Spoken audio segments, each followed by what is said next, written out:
అదే RTV app వార్తల్ని క్షణాల్లో చదివే అవకాశం ఉంటుంది. ఒక న్యూస్ పేపర్, ఒక టెలివిజన్ ఛానల్ మీ చేతుల్లో ఎప్పుడు ఉంటాయి. మనతో పాటు మైలవరం ఎమ్మెల్యే వసంత కృష్ణప్రసాద్ ఉన్నారు. ఆయనతో సరే వైసీపీకి వెళ్ళనని చెప్పారు. ఇప్పుడు ఏ పార్టీలోకి వసంత కృష్ణప్రసాద్ ప్రయాణం ఉండబోతుంది?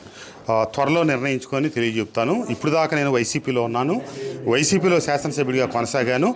నాకు ప్రత్యామ్నాయంగా ఈరోజు ఇంకొక సమన్వయకర్తను నియమించారు కాబట్టి నేను ఇంకొక వేదిక చూసుకోవటం, రాజకీయాలు వదిలేయటం, రెండిట్లో ఒక నిర్ణయం తీసుకోవాలి కాబట్టి నేను ఇంకొక వేదిక తీసుకుందాం అనే ఒక నిర్ణయానికి వచ్చాను.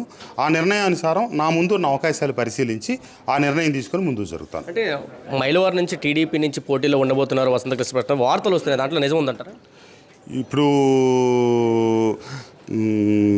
అవకాశాలను బట్టి, నా పరిస్థితులను బట్టి నిర్ణయం తీసుకుంటాను. ఈ రోజుకి తీసుకోలేదు. ప్రస్తుత శాసనసభ్యుడిగా ఉన్నా కాబట్టి,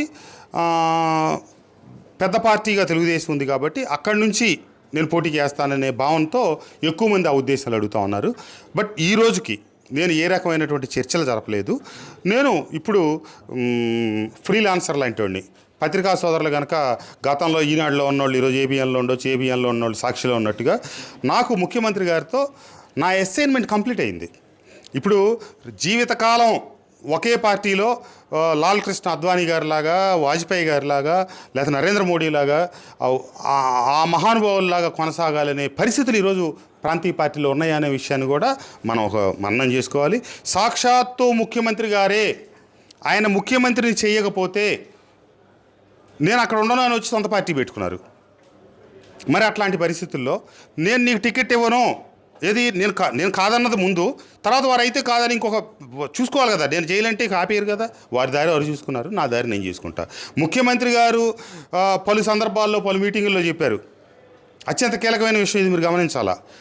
బాగా గడప గడపగా తిరిగిన వాళ్ళకి నేను ప్రాధాన్యత ఇచ్చి మీకు సీట్లు ఇస్తానన్నారు. మన పక్కనున్న రక్షణ నిధి గారు పాపం చాలా కష్టపడ్డారు. అది ఎవరో తెలియని విషయం కాదు. ఈ జిల్లాలో ఫస్ట్ గడప గడప పూర్తి చేసిన వ్యక్తి. మరి ఈరోజు ఎక్కడ? అవన్నీ చాలా అంశాల మీద బేరీ చేసుకొని వారి ఇష్టం వచ్చిన వాళ్ళకి ఇవ్వచ్చు, ఇష్టం లేని వాళ్ళకి ఇవ్వకపోవచ్చు. మనం కూడా వాళ్ళ విధానాలు నచ్చవచ్చు, నచ్చకపోవచ్చు. నచ్చితే కొనసాగుతాం, నచ్చకపోతే మన దాన్ని మనం చూసుకుంటాం. అంతేగాని వెనకటి కాంగ్రెస్ పార్టీ లాగా ఇది 100 ఏళ్ల క్రితం ఉన్నట్టు కాంగ్రెస్ వాదిని, నేను కమ్యూనిస్టు వాదిని అని ఈరోజు ఆ వాదాలకి ఎక్కడ కాలం ఉంది? ఏ రోజు ఎక్కడ? అంటే అవకాశవాదం కాదు, మనకి వేదిక కావాలి కదా. వేదికను అనుసరించి ముందుకెళ్తారు. సార్, దేవినేని ఉమ్మ కూడా హాట్ కామెంట్లు చేశారు మీ మీద.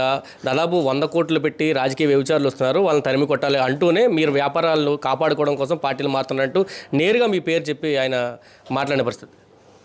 నేను ఇక్కడ ఏ వ్యాపారాలు చేయట్లేదు. నువ్వు ఇంతవరకు నిర్దిష్టంగా వాటి మీద ఏ రకమైనటువంటి సాక్ష్యాలు చూపించలేదు.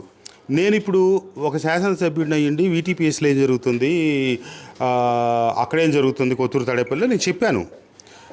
అతను దేశంలో ఉన్నదంతా తీసుకొచ్చి ఆవు కథలాగా ఏది జరిగినా రోడ్డు మీద పోయేవాడు జారిపడ్డా కృష్ణప్రసాదే, ఎవడన్నా ఇసుక ట్రాక్టర్ తీసుకెళ్తా పొట్టుపడ్డా కృష్ణప్రసాదే, ఇంకోటి జరిగినా కృష్ణప్రసాదే. కాబట్టి ఆయన మాటకి నేను పెద్ద పట్టించుకోవాల్సిన అవసరం లేదు, దానికి అంత విలువ ఉందని నేను అనుకోవట్లేదు. మీరు కూడా పత్రికా సోదరులు పరిశీలన జరిపి అతని మాటలుగా కాకుండా కృష్ణప్రసాద్ ఇదిగో నిర్దిష్టంగా మీరు ఈ తప్పు చేశారు ప్రసాద్ గారు అని కనుక అడిగితే నేను దానికి సమాధానం చెప్తాను, దానికి సిద్ధంగా ఉన్నాను. సార్, అంటే మైలవరంలో వైసీపీని పెట్టడానికి ప్రధాన కారణం జోగి రమేష్ అంటున్నారు. ఇప్పుడు జోగి రమేష్ పెనంలూరులో పోటీ చేయబోతున్నారు. మీరేమైనా ఆయన మీద పోటీకి వెళ్ళే అవకాశం ఏమైనా ఉందా, లేకపోతే మైలవరమే కాన్స్టిట్యున్సీ ఉంటుంది?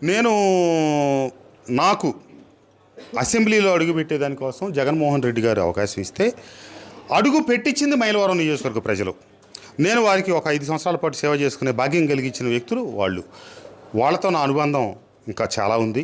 వాళ్ళు నన్ను వాళ్ళ కుటుంబ సభ్యుడిగా, వాళ్ళ కుటుంబంలో ఒక వ్యక్తిగా నన్ను భావించున్నారు.